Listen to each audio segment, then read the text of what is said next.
Good afternoon, dear students. The next topic of discussion on fluid mechanics experiment will be on venturimeter, that is to measure or to calibrate the venturimeter. Now this venturimeter, if you see the cross section or the main components of the given venturimeter, you find that the venturimeter is connected to the pipe. There is a conversion section, then a throat section, and there is a long diversion section. And the manometer, the differential manometer which you find here, there is a mercury differential U-tube manometer whose left limb is connected at inlet of venturimeter and the right side limb is connected to the throat of venturimeter. So please remember, to get the pressure difference between inlet and throat, the differential manometer is used here. The direction of the flow is going from inlet section to throat section and further to the diversion section, and again the flow is accumulated in this discharge tank to measure the discharge, and further it is coming to the bottom main supply tank, from where the water is lifted by the pump and it is carried to the required pipe, and further again coming to the venturimeter. So we have to calibrate this venturimeter. We have to find the coefficient of discharge for the given venturimeter. Now the observations to be taken. The first observation is we have to note down the pressure difference between inlet and the throat point. So this pressure difference is observed here in the U-tube manometer. Now in the left side you can find the mercury level,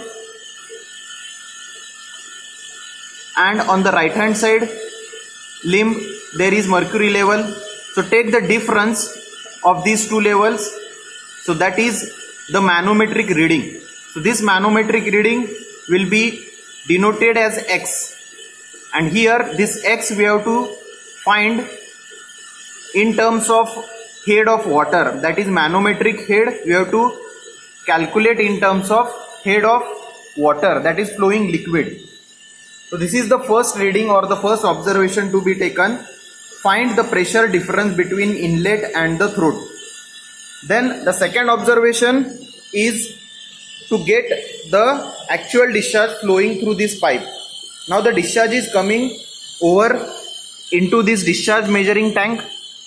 The piezometer will guide us about the level. Now assume the rise,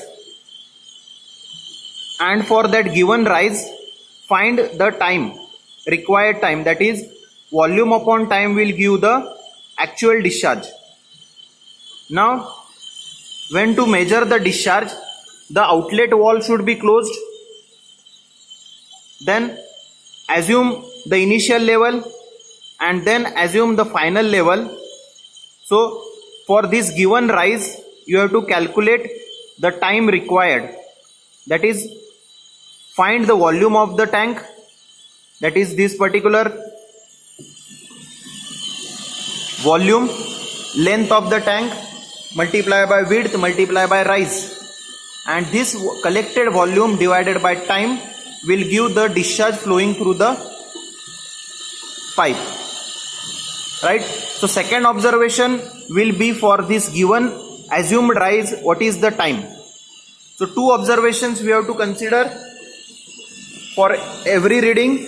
One is the manometric reading X, and second is for the known rise, what is the required time, and then further is the calculation of the coefficient of discharge for the given venturimeter.